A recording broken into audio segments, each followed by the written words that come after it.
आज हम आपको लोबान का धूप क्यों लगाना चाहिए इसकी जानकारी देंगे। आप बहुत अच्छी तरह से जानते हैं कि नित्य पूजा पाठ में कोई भी हवन हो, हवन सामग्री में कोई भी धार्मिक आध्यात्मिक काम हो, उस समय लोबान या कपूर या गूगल का धूप लगाना अच्छा माना जाता है। हम यहां कपूर और गूगल की तो अभी बात नहीं कर पा रहे।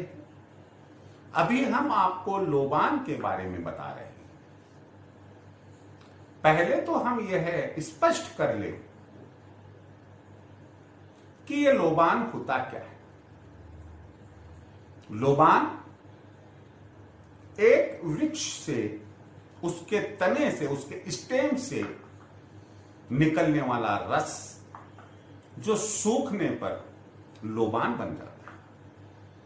हम कह सकते हैं कि उस वृक्ष का गोंद लोबान होता है।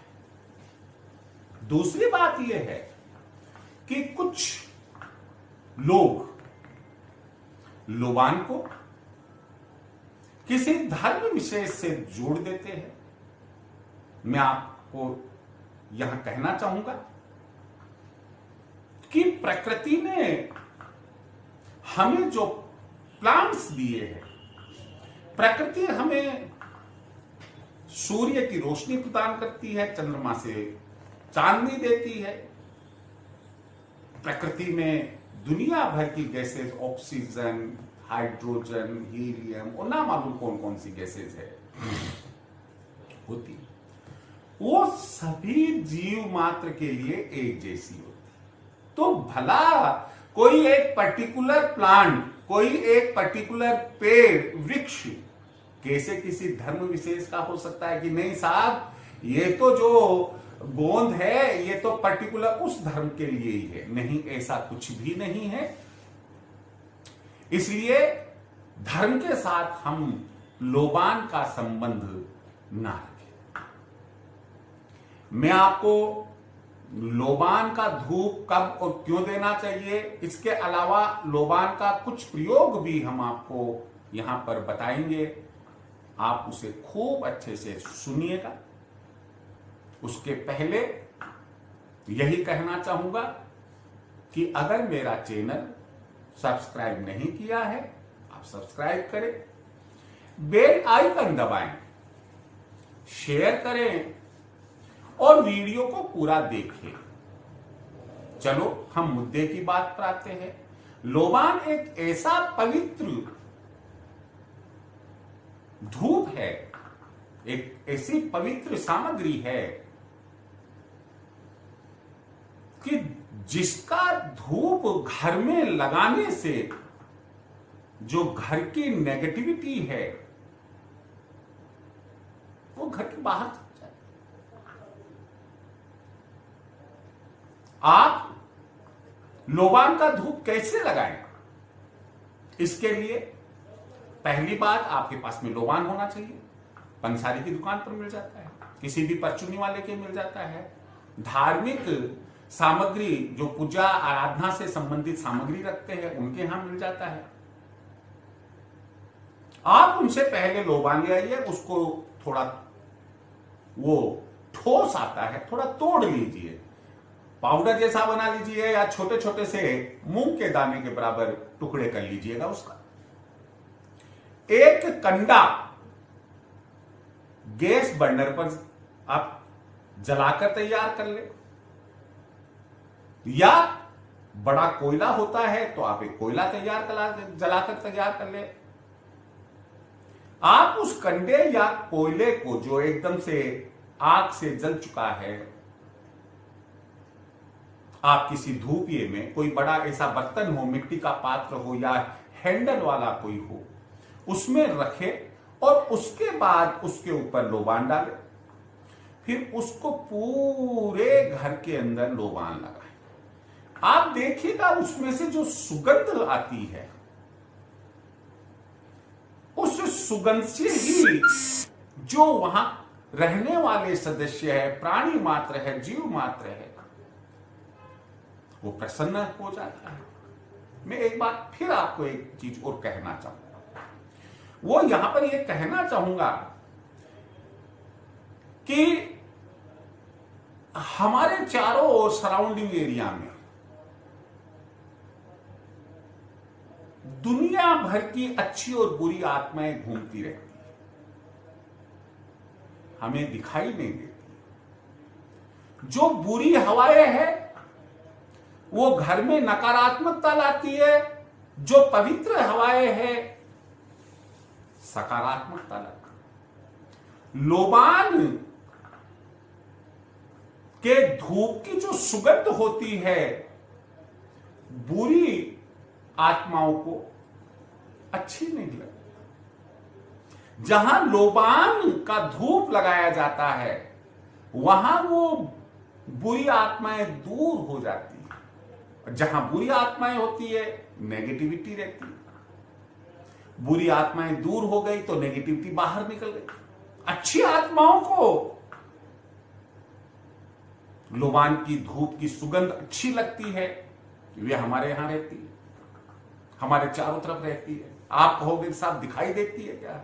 अरे ऐसे तो मैं बोल रहा हूं और आप ना मानो कितने किलोमीटर दूर आप मुझे सुन रहे हैं, तो क्या आप और मैं दोनों आमने सामने हैं? नहीं। देखिए मेरी जो तस्वीर है, मेरी जो आवाज है वो तो आपके मोबाइल में आ रही है, और ये किरणें यही नहीं बल्कि ना मानो कितनी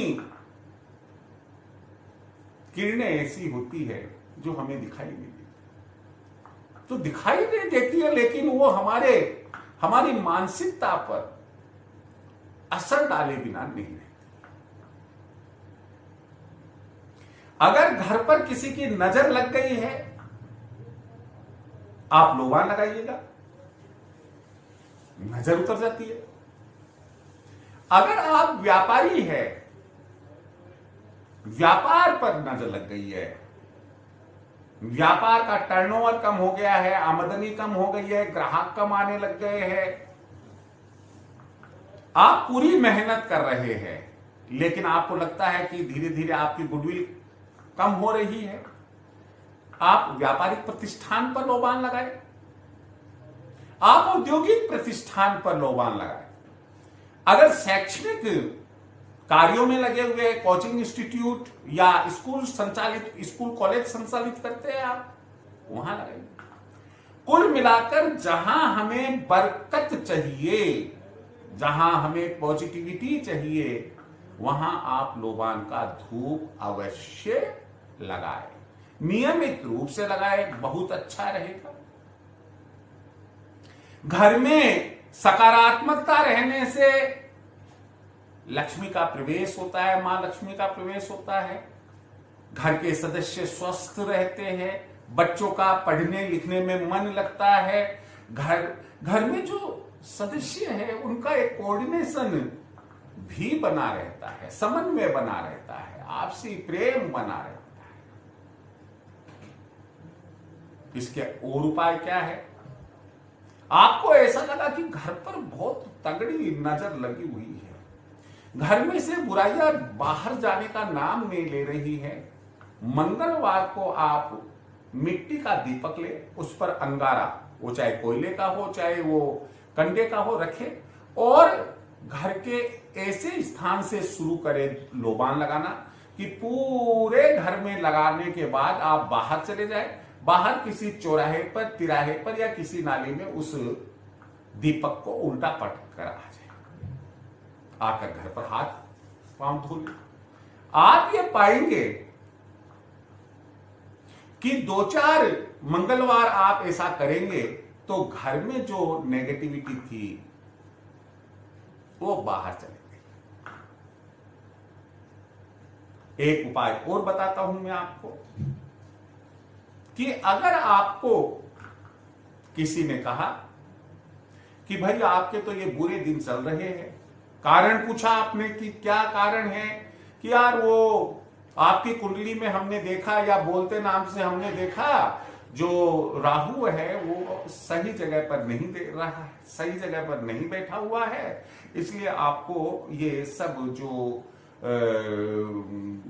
बुराइयां है, इन सब का समस्याएं है, इन सब का सामना करना पड़ रहा है। जो भी दुख, तकलीफ, हारी, बीमारी, रोजगार से संबंधित अचानक व्यापार में घाटा लग जाना, अचानक कोई दुर्घटना हो जाना, तो फिर बाद में आपको उन्होंने कहा कि भाई आपके राहु सही नहीं है। या आप गए किसी पंडित जी के पास, उन्होंने आपकी कुंडली देखी और कहा अरे यार आपकी कुंडली में तो, लग्न कुंडली में राहु गलत जगह पर बैठा हुआ, या आपके तो राहु की महादशा चल रही है, अंतरदशा चल रही है, प्रत्यंत्र दशा चल रही है।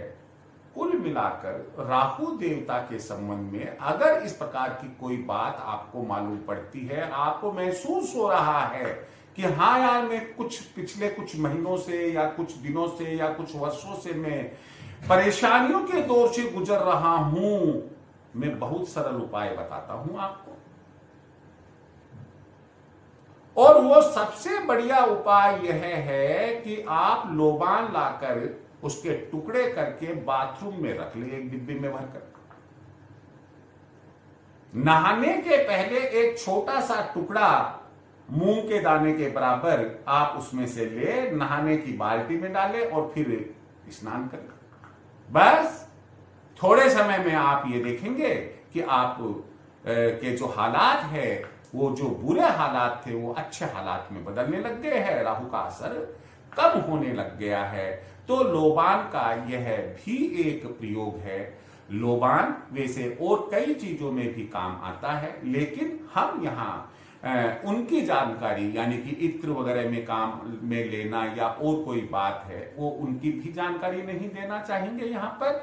और साथ ही साथ इसके तंत्र विद्या में अगर कोई प्रयोग होता है तो उसकी भी हम यहाँ जानकारी नहीं देंगे।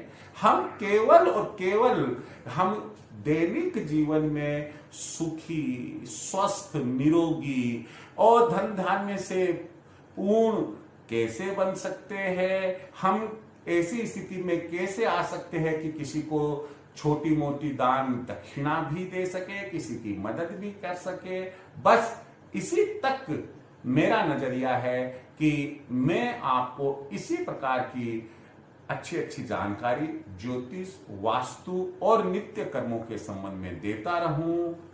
जय श्री कृष्ण।